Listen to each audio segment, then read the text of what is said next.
सहयोग से बहुत अच्छा दिन था मेरे लिए। सर के साथ में धनकुंवर से आ रहे थे कनाडा, तो सर से कुछ सीखे हैं, उसके बारे में बात करना चाहेंगे कि ये सिस्टम इतना जोरदार है और इतना बड़ा है, क्योंकि आज सभी लोग इतना छोटा नजर से देखते हैं कि बोले सर एक बहुत अच्छा बात कि हो सके कि अपना सगे भाई जो होते हैं वो कभी अपने लिए अपना भाई के लिए सोचते हैं क्या?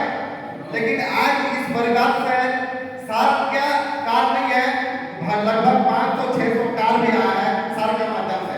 तो इस तरह का गुरुदेव से जोरदार ताली होना चाहिए।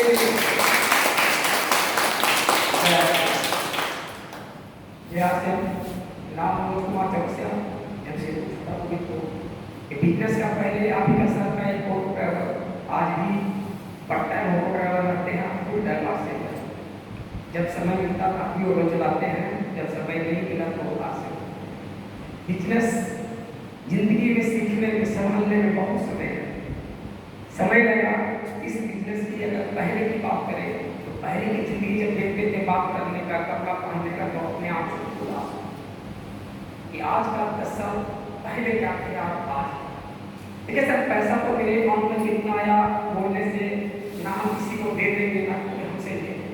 पैसा तो आता 710 से शुरुआत किए, हाईएस्ट इनकम 50,495 आया टीडीएस काट के, और टोटल इनकम की बात करें तो 15,10,000। क्या जो अपनी जिंदगी ये जो महसूस जो आता है, तो जिंदगी जीने का मजा आता तो रियल मजा तभी आया। और शुरुआत तभी हुआ सर, इतना मजा आया लेकिन वो तभी हुआ कि असली मजा तो वहाँ मिलता। Thank you. जय आपसे नाम हमारे रहने वाले छोटा गोविंदपुर से 4 साल से इस पार्ट टाइम बिजनेस को सीख रहा हूँ, और सीखने के कारण में जो अभी तक का टोटल इनकम की बात करें तो 7 लाख प्लस। और नेक्स्ट इस महीना जो सितंबर में मंथ है, इसमें रॉयल्टी का जो अगला लेवल है वो 100% से चेंज हो गया। जय नाम संजय कुमार, इसी जमशेदपुर दूसरा नगर में रहता हूँ। और इस बिजनेस में सच कहूँ तो आना नहीं चाहता था, क्योंकि 22 साल से मैं रेलवे में जॉब कर रहा था। और मैं राजकुमार सर के लिए जोरदार ताली चाहूँगा कि बहुत मैंने अगर कहूँ कि सच कहूँ तो जबरदस्ती में इस बिजनेस में लाया गया हूँ। और आज मुझे लगता है कि जिस समय से सर कह रहे थे अगर उस समय ज्वाइन करते और काम करते तो बहुत आगे तक मैं जा सकता था। मेरा जिस समय पहला चेक आया वो 389 का था। और आपको एक बात और शेयर करना चाहूँगा कि उस महीना मेरा रेलवे का जो पैसा का जो चेक था वो 60,000 का था। लेकिन हमको एक चीज़ समझ में आया इस बिजनेस में आने के बाद कि 389 में कभी भी मैं चाहूँ, जब चाहूँ 1, 2, 3, 4 जितना शून्य चाहूँ जोड़ सकता हूँ। लेकिन रेलवे के नौकरी में जो 60,000 आज मेरा है उसमें चाह के भी मैं एक शून्य नहीं जोड़ सकता हूँ। और ये पावर मुझे समझ में आया और मैं काम करने लगा।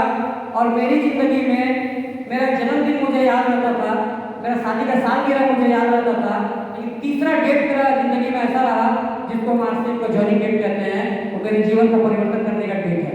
वो मेरे लिए आज बहुत महत्वपूर्ण हो गया। और मैं दावे के साथ कह सकता हूँ सर कि आपका भी जिंदगी बदलने वाला है, बस तन और मन के साथ आप इस जगह पे बने रहें। और मेरा पहला चेक फिर से 389 और हाईएस्ट जो है आपका चेक वो 40,000 प्लस है। टोटल इनकम की बात करूँ तो 2,60,000। Thank you.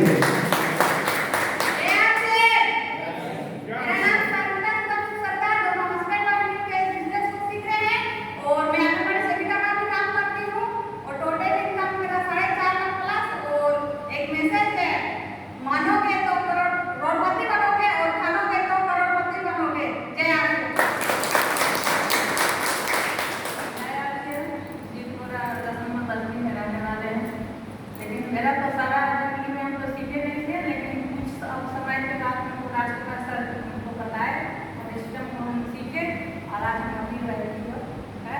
और अभी पहला इनकम 45,000 रुपये।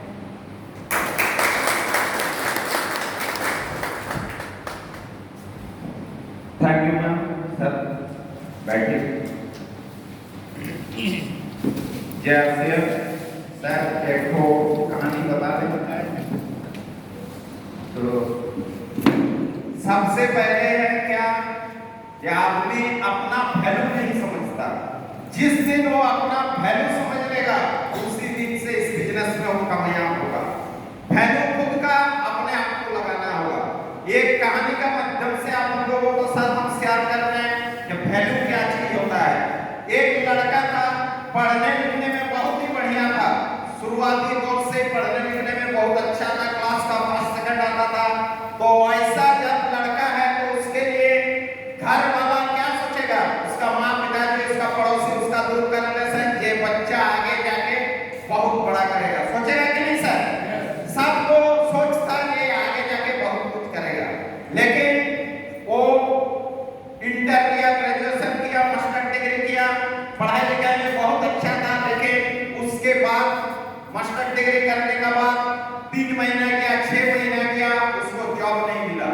वो कोशिश कर रहा लेकिन उसको जॉब नहीं मिल रहा। तो लगातार जब ऐसे होता है, यदि जॉब नहीं मिलता तो घर वाला भी उसको ताना मारने लगता है कि नहीं सर? हमेशा बोलता है अरे शाम का हो गया, सोम का हो गया, उसका हो गया, तुमसे कमजोर पढ़ाई लिखाई में था, तेरा क्यों नहीं हो रहा? हमेशा उसको बेचारा को ताना मारते रहता था। कैसे हम लोग यदि घर में खाना खाने बैठते हैं तो खाना खाने के बाद हम लोग का सबका विशेष जो भी डिमांड है उस टाइम करता है कि नहीं सर? खाने बैठे उसी टाइम सब डिमांड है, खाना छोड़ के तो भागेगा नहीं, खाना इसको खाना ही है। तो उसी टाइम जितना दिक्कत है सब कुछ आपको जो भी डिमांड है, अभी जैसे दुर्गा पूजा का डिमांड चालू हो गया, वो इसी टाइम खाने का टाइम। तो उस लड़का को भी धीरे धीरे उसका माँ बाप खाना खाने बैठा तो वही सब उसको बोलते रहता था, अरे सबका नौकरी हो रहा, तेरा नहीं हो रहा, तुम इतना अच्छा पढ़ाई लिखाई में था। तो लड़का डिप्रेशन में चला गया, क्योंकि एक ही बात उसको यदि डेली बोलेगा तो क्या करेगा? वो धीरे धीरे उसका मन में सोच आ गया कि हमसे कुछ नहीं होगा। ऐसे वो सोचने लगा। धीरे धीरे 1.5 साल हो गया। फिर वो लड़का क्या किया, साधु बाबा, पीर बाबा के चक्कर में पड़ गया। हम लोग क्या बोलते हैं कि अपना लाख ठीक नहीं है, इसीलिए मेरा नहीं हो रहा। वो लड़का भी वही सोच लिया कि भाई अभी मेरा लाख ठीक नहीं है, मेरा हाथ का रेखा ठीक नहीं है, इसीलिए मेरा नहीं हो रहा, नहीं तो मेरे से कमजोर लड़का लोग का भी नौकरी हो गया। तो अपना वैल्यू को धीरे धीरे घटाने लगा और साधु बाबा, पीर बाबा ये सब का चक्कर में वो पड़ गया। कहीं भी कोई बोलता था वो साधु के पास जाओ तेरा दिन ठीक होगा, वो पीर बाबा के पास जाओ मांडली लेना, मिट्टी लेना, ये सब वो शुरू कर दिया। फिर भी उसका कुछ नहीं हो रहा, क्योंकि सब अपना अपना बिजनेस कर रहे हैं। साधु बाबा भी अपना बिजनेस, पीर बाबा भी अपना बिजनेस, सबका बिजनेस अलग अलग है। लड़का का नौकरी नहीं लगा। 2 साल होते होते उसका जॉबे जब नहीं लगा तो अभी वो ठीक से खाना भी नहीं खाता, क्योंकि खाना खाने बैठेगा तभी उसका डिस्टर्ब करना शुरू। तो ये ऐसे एक दिन दोपहर में खाना नहीं खा के सोया हुआ था अपना बिस्तर में। घर वाला बोला चलो खाना खा लो, तो बोला नहीं मेरा भूख नहीं है। भूख नहीं है तो घर वाला भी तो ऐसे इससे परेशान था, बोला चलो एक दिन का खाना बच जाएगा, हटा इसको माथा मत चाटो। वो बेचारा सोया हुआ है। इसी टाइम उसका गांव का उसका एक तो दोस्त दौड़ते हुए आया उसका घर, बोलता अरे शाम कहाँ गया, शाम कहाँ गया? बोलता वो तो सोया हुआ है, उसका तबीयत ठीक नहीं है, खाना भी नहीं खाया। तो बोला जल्दी से उसका रूम में मेरे को ले चलिए। उसका रूम में ले गया। रूम में ले जाने के बाद शाम को उठाया, अरे शाम उठो उठो। तो बोला कहाँ भाई? तो बोलता अरे 5-6 किलोमीटर दूर में एक तो अंतर्जामी बाबा आया है, ये अंतर्जामी बाबा सबका दिल फिरा देना तो तेरा भी फिरेगा। शाम को ऐसे ही परेशान था, अंतर्जामी बाबा का नाम सुन के बड़ा खुश हो गया। चलो अभी जाके हम को सही सही बाबा मिला है जिसके माध्यम से मेरा कुछ होगा। तो उसने खाना नहीं खाया, रात भर सोया नहीं। कभी भी हम लोग का टेंशन होता है तो हम लोग सोते हैं, रात में नहीं सोते हैं। जब सुबह हमको 3 बजे ट्रेन पकड़ना है तो हम लोग 1 बजे जग जाते हैं। तो ऐसे उसका साथ भी हुआ कि हम कैसे जल्दी से जल्दी वो बाबा के पास पहुंचे। तो बाबा का शिविर लगता था 8 बजे, शाम 6:30 बजे वहां पहुंच गया बाबा के पास। तो बाबा के पास जब पहुंच गया, बाबा उस टाइम अपना पूजा में व्यस्त थे। तो उन्होंने तो पहले ही समझ गया कि इसका कितना दिक्कत है, समझे कि नहीं? जब देख रहा 8 बजे शिविर है, 6:30 बजे आएंगे, मैंने जरूर इसका बहुत ज्यादा दिक्कत है। तो धीरे धीरे पूजा वूजा सब किया, तो फिर वो लड़का किया बाबा के पास प्रणाम उनाम किया, फिर बाबा को बोला जे जैसे बोलने लगा, बाबा बोला तेरा कपाल हम देख रहे हैं, सब कुछ तेरा खराब है, तेरे को ठीक करना है। तो बोला बाबा हमारा तो ही नौकरी वोकरी नहीं हो रहा, कैसे हम करें? तो बोला अरे सब ठीक हो जाएगा, पहले तुमको हम एक तो काम दे रहे हैं, एक काम तुम करके आओ, तब तेरा सब कुछ हम ठीक कर देंगे। तो लड़का बोला बाबा काम कर देने से मेरा नौकरी हो जाएगा? तो एकदम हो जाएगा, तुम पहले काम तो करो।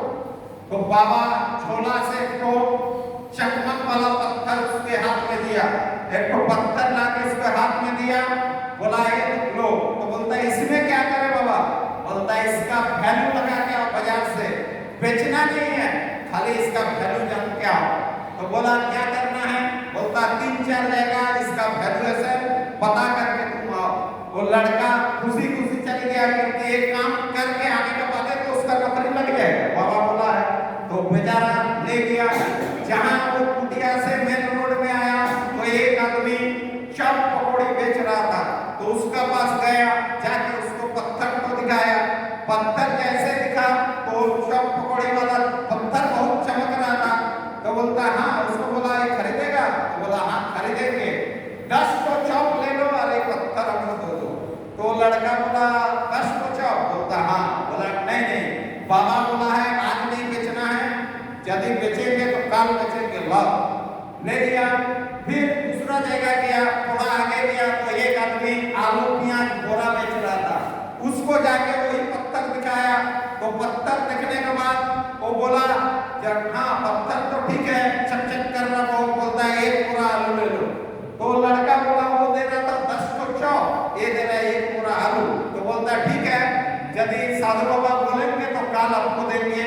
आज फिर वो आगे बढ़ गया, आगे बढ़ गया तो एक जगह तो सोनार का दुकान था, सोनार का दुकान में वो जो पहुंचा, सोनार पत्थर देख के समझ गया, क्योंकि वही सब उसका कारोबार था।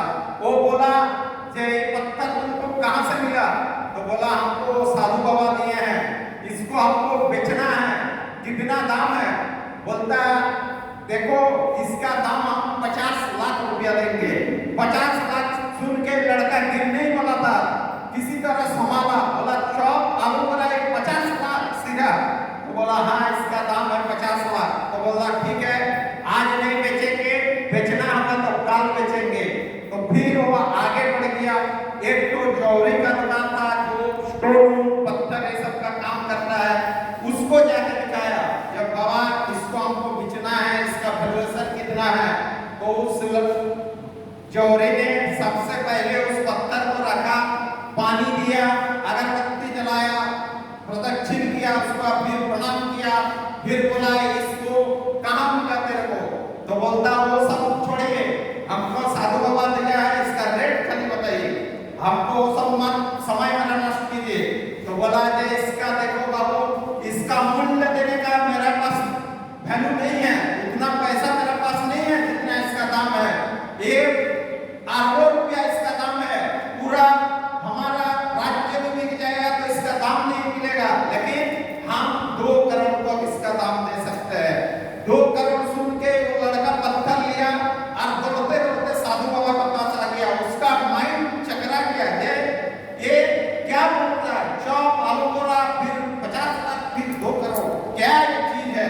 तो उन्होंने फिर साधु बाबा के पास आया, दौड़ते दौड़ते साधु बाबा बोला क्या हुआ बाबू? बोलता ऐसे ऐसे बात है, चौप देना था, आलू बोरा देना था, 50 लाख 2 करोड़ दे रहा था। तो बोला पत्थर लाओ, पत्थर ले लिया, साधु बाबा फिर झोला में डाल दिया। डालने के बाद बोला बाबा आपका काम तो हम कर दिए, अभी मेरा नौकरी क्या कब होगा? तो साधु बाबा हमारा खींच के एक चाटा, बोलता मोर इसीलिए तो तेरे को पत्थर दिए थे, किसी का पास इसका 10 चौप का वैल्यू है, किसी का पास इसका 1 आलू बोरा का वैल्यू है, किसी का पास इसका 50 लाख का वैल्यू है, किसी का पास इसका 2 करोड़ का वैल्यू है, तो तुम्हारा उससे भी ज्यादा वैल्यू है, लेकिन तुम खुद अपना वैल्यू नहीं समझ रहा और औने पौने दाम में तुम बिकने जा रहा।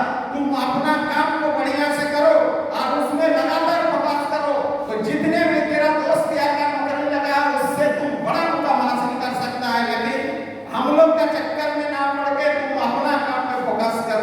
वो श्रीनारायण